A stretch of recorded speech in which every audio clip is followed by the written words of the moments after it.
I'm looking for a star, that next graduate who's really going to make a name for themselves in the games industry. That's tough. You actually need to create a game. There is no way he made this in 2 weeks. There are some really fun games in there. Uh-oh, that's a big one. There's a lot of hype around the game from the judges. Oh, I like this. So it starts off rather simply, where it's just following a path along and you reach the goal at the end. And some not so fun games in there. By the end of it, it was just infeasible in the time I had left. It's not really showing off any skills. I think if I'd have downloaded this, I'd be deleting it pretty quickly. An interview is the appropriate way to really dig into them. Oh God. Not getting interviewed by two people, getting a real squadron of tech directors and lead programmers, so it's really tough. Could you have made use of polymorphism? I'm not sure what polymorphism is.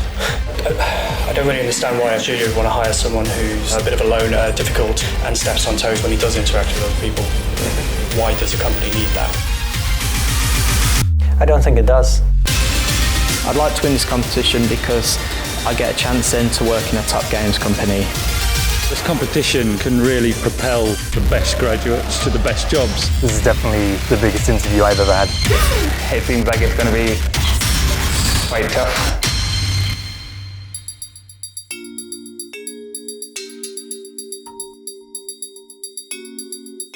When you're making a game, you get to decide what happens. You can decide what the rules are. You can decide what the characters are. You get total freedom if you're making your own game. Benjamin is just one of thousands of young people who've gone to university to learn the skills required to create computer games. In this university, we're given the task of making a multiplayer game in the span of 11 weeks. Though their computer skills could earn them more elsewhere, they've chosen to follow their dreams of becoming video game creators. I was never actually content with just playing the games. I wanted to know what was going on behind it. When they first see it, that's when people start having fun. It just really makes you feel good about what you've created and makes it all worthwhile. Thankfully for the thousands of students like these, the UK is home to a vibrant game creation industry, responsible for many of the most innovative and successful titles on the planet.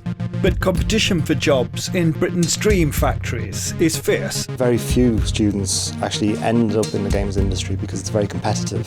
Now a group of the UK's leading game studios have backed a unique competition to help them attract the next generation of creative talent vital to their future. The companies that support Search for a Star, they are some of the largest UK studios. I'm looking for that next graduate who's really going to make a name for themselves in the games industry. They'll be tested to see if they have the technical skills required. Okay, everybody, start your test now. You can't hide when you're answering a question with C++.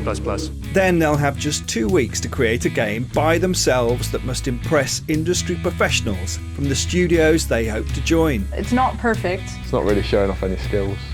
And the best will be invited to Microsoft's headquarters to face the job interview from hell. Oh God. You still have that weakness over other candidates. Why should you be in that team?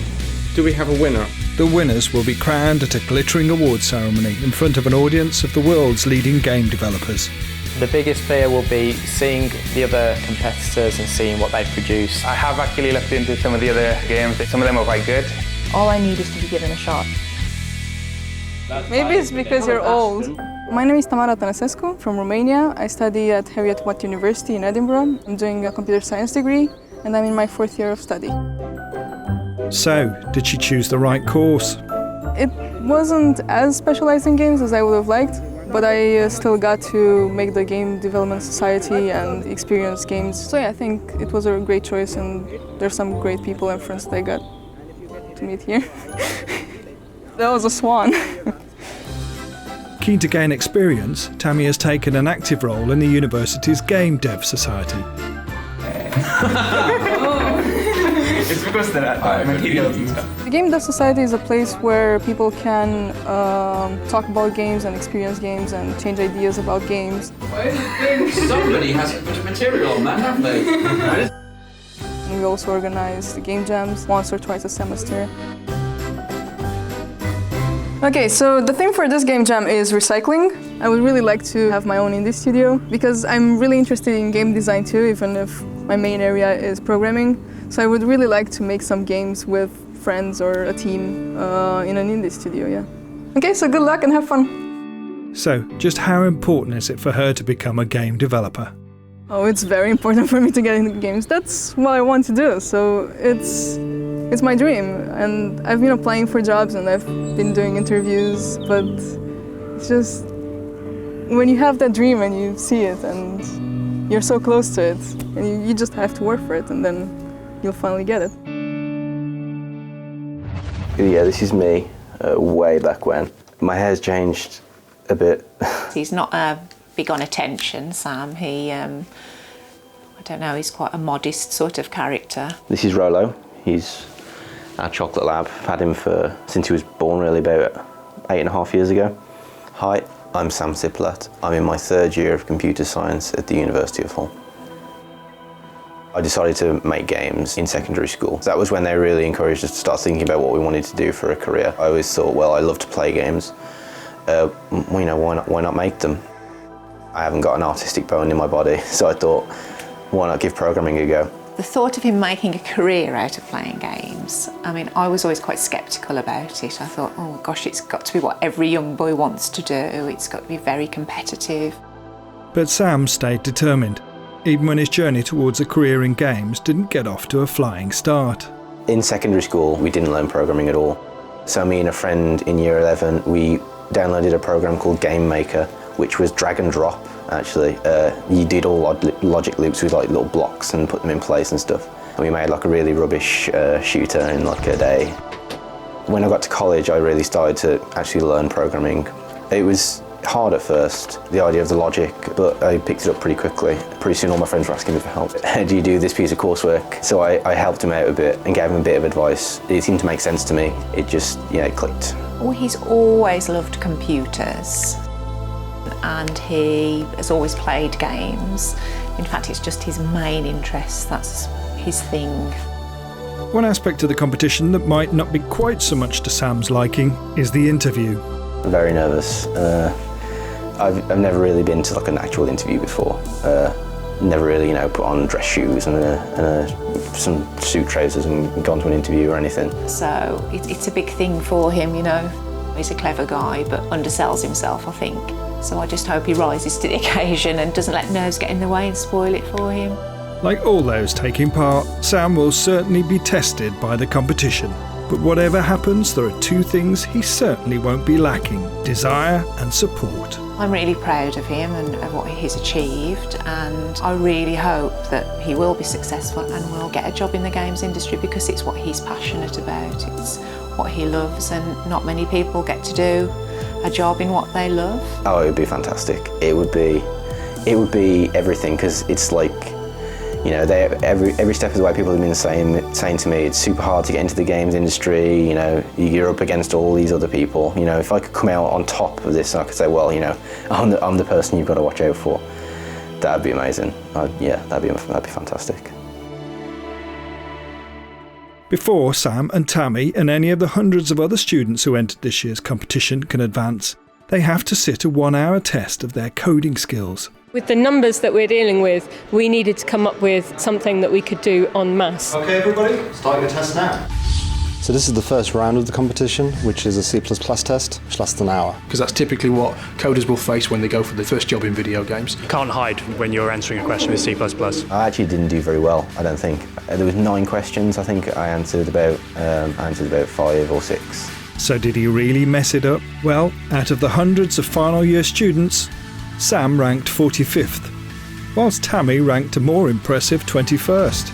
For both, it was enough to progress to round 2. One of the biggest criticisms of graduates when they hit the market is they do not have a finished product in their portfolio. So we give the students the chance to start, develop and then finish and actually publish a game on the Windows Phone. Along with 40 other students who have made it through the code test and into round 2, a week ago, Tammy was sent the source code for a very basic arcade game. So the base game was kind of a top-down space shooter. Tammy, Sam and the other contestants now have just 1 more week to transform their games into something special. That's tough. Make a game that's of publishable quality in 2 weeks is is a very tough challenge. What I wanted to do is not do a space shooter. I came across this asset pack of plane sprites, which look very, very good. Graphics updated. Next, she wants to improve the gameplay. So right now, there's just enemies that come right at you. I want to have enemies that go zigzagging across the screen, maybe like a challenge enemy. It definitely needs some work on it, but it's coming along.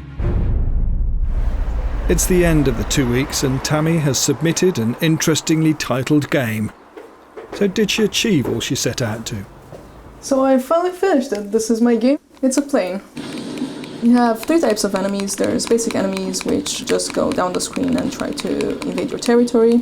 There's zigzagging enemies that go across the screen trying to evade your shots. And there's the boss enemy, which shoots projectiles at you while trying to protect its other planes. One of the game's features Tammy is most proud of is the procedurally generated enemies, the inspiration for which came from this year's GDC conference. There were a lot of talks about AI and procedural generation and how to spawn enemies that I was watching. There's a trick to it, to making it seem like it's not procedurally generated and seem like it's made by a designer. For example, here, the waves aren't always back to back. So enemies can go sideways, but they're still in one unit, and that's all randomly done. And those numbers increase and decrease depending on the difficulty of the wave. And for example, zigzag enemies are created differently. So there's only one enemy per row, and they go in a line across the screen. Obviously happy with what she's achieved in her 2 weeks, Tammy is now philosophical about winning. I think getting through to the final round is important in terms of validation of my work and the fact that I'm proud of the game and I want it to be appreciated. But at the same time, I think just the experience of participating in Search for a Star was enough for me. It was a great experience. And I think I can take that with me even if I don't qualify for the next round.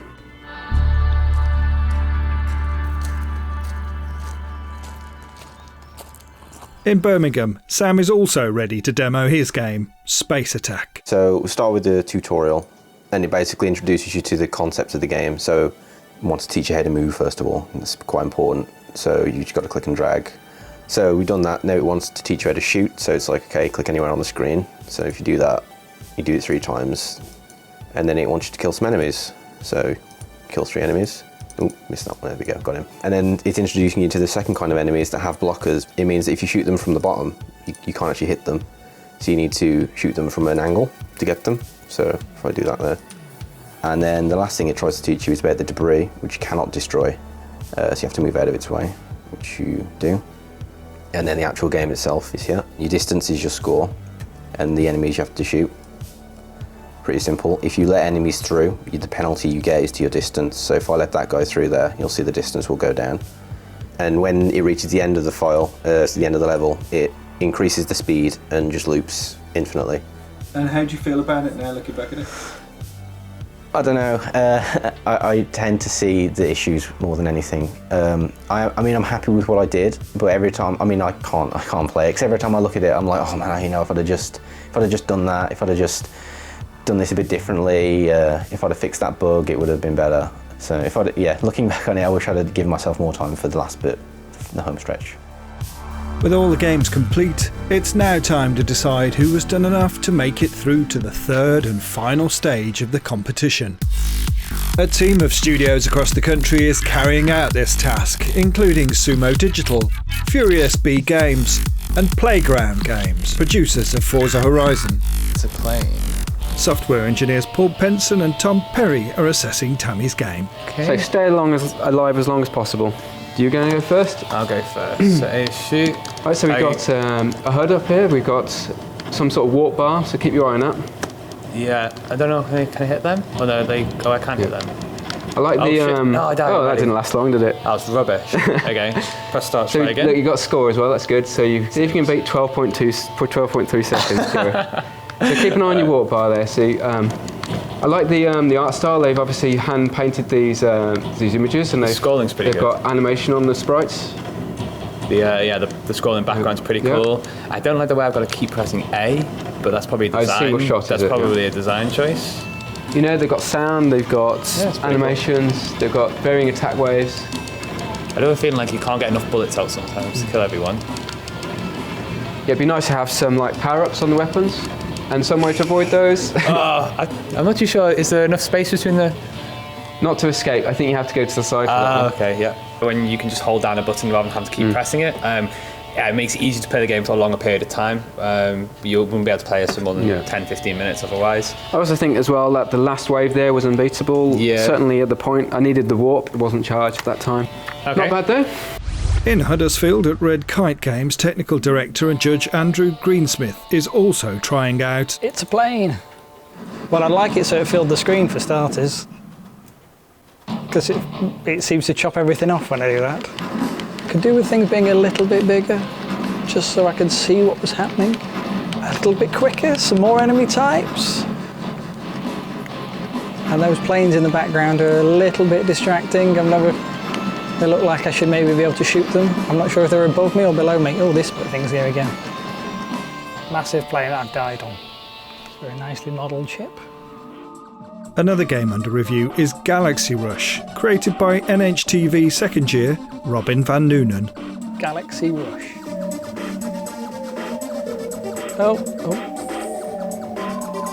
Oh yeah, I like this. It's very like R-Type. Lots of stuff floating around to kill you. Oh, and gold. Oh, I'll be able to buy some upgrades with that. If I can manage to not get killed.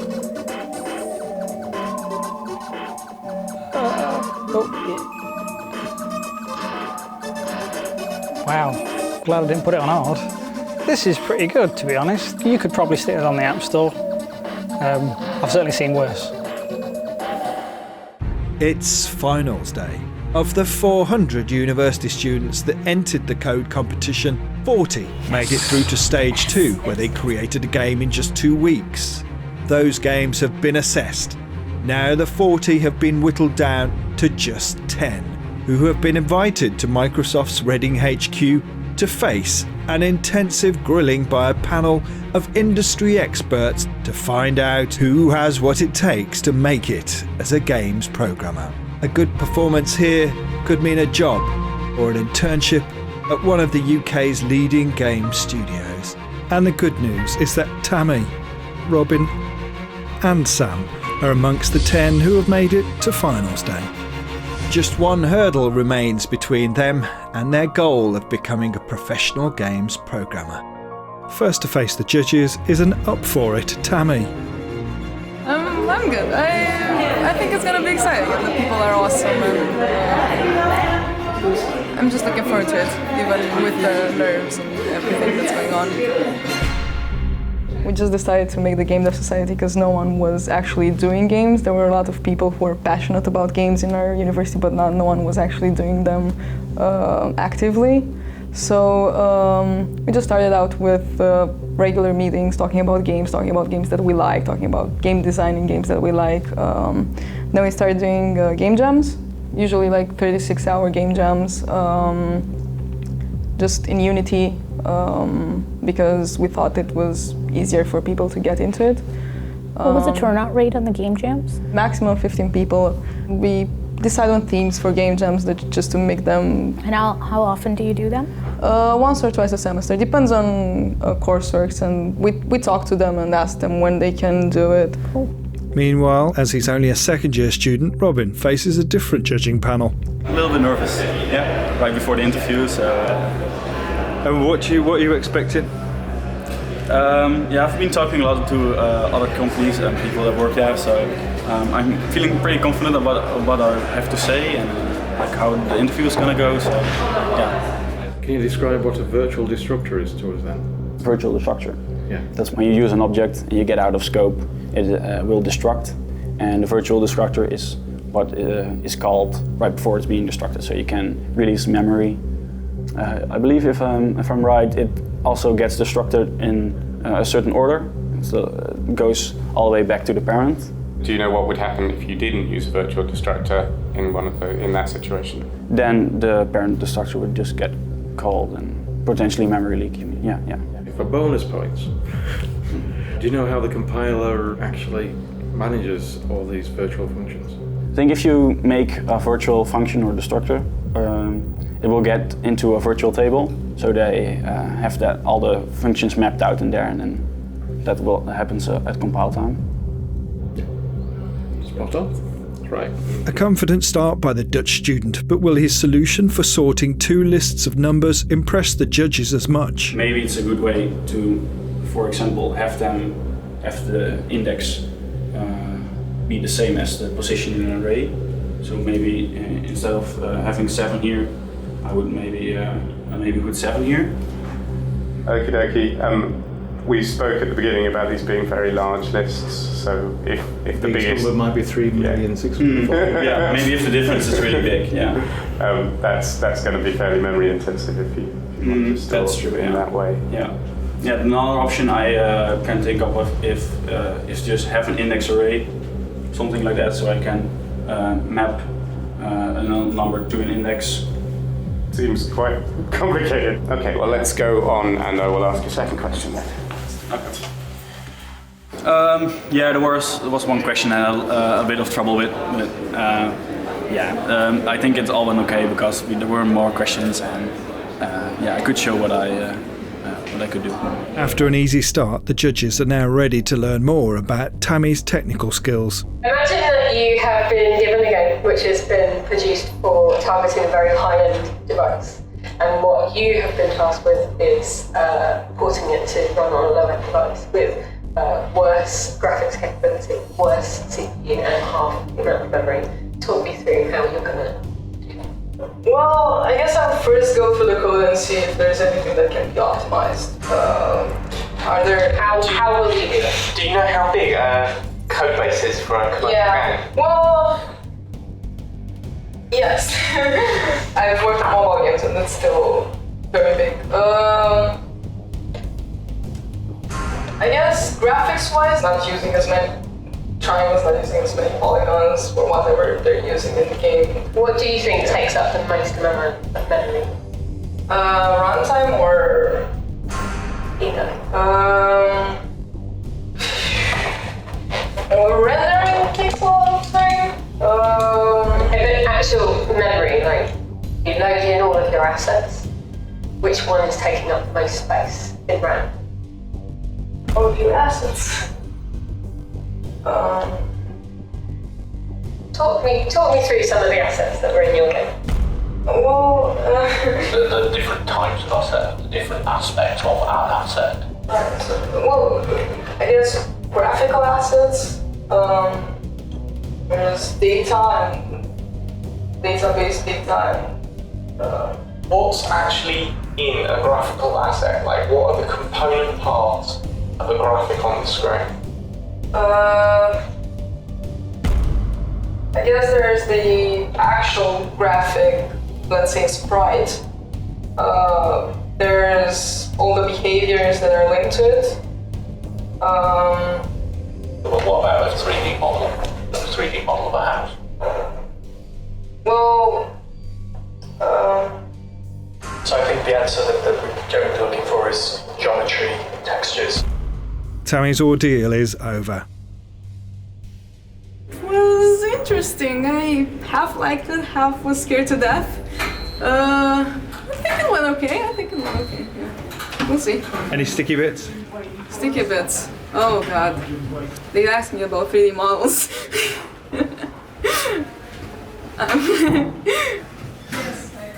Now it's the turn of interview virgin Sam, who's had plenty of time to dwell on what could happen.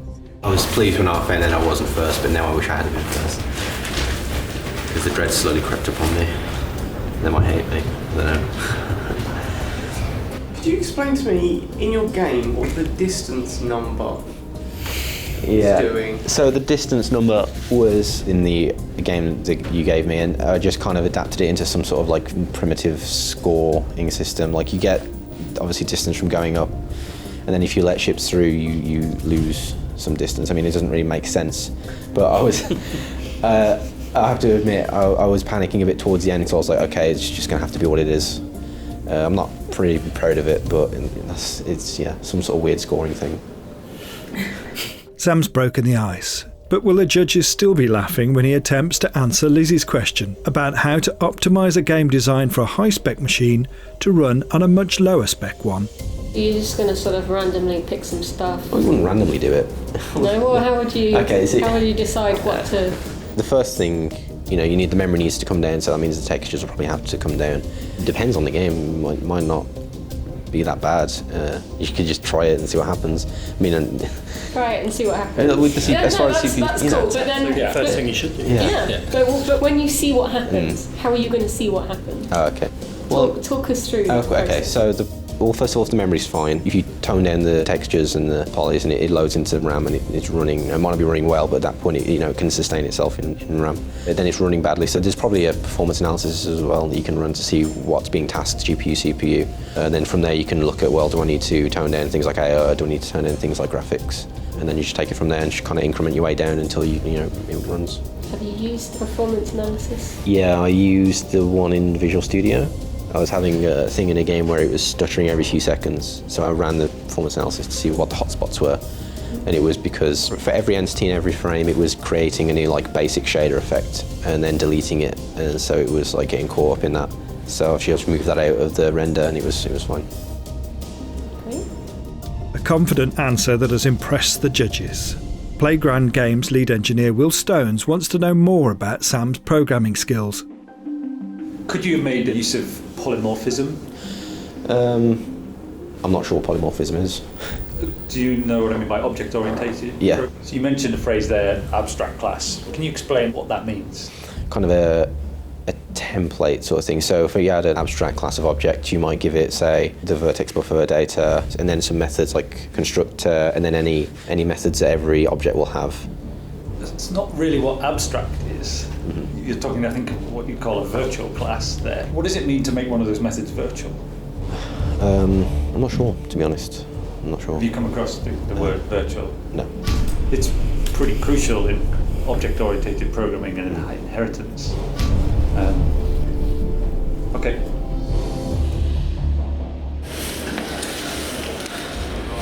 How are you feeling? I guess the hard part's over now, so it's just a waiting game. I don't know how I feel. Kind of a bit of everything. A bit of anxiety, excitement, fear.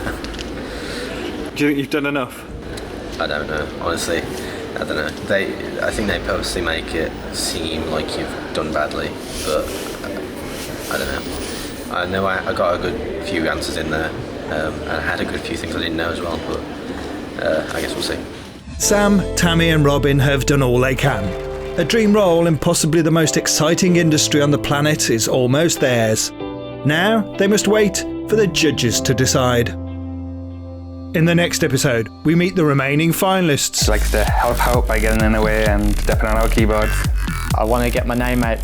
Yeah, it has definitely been a very long journey. The code test is enabled by HackerRank. Search for a Star is made possible by the support of all our partners.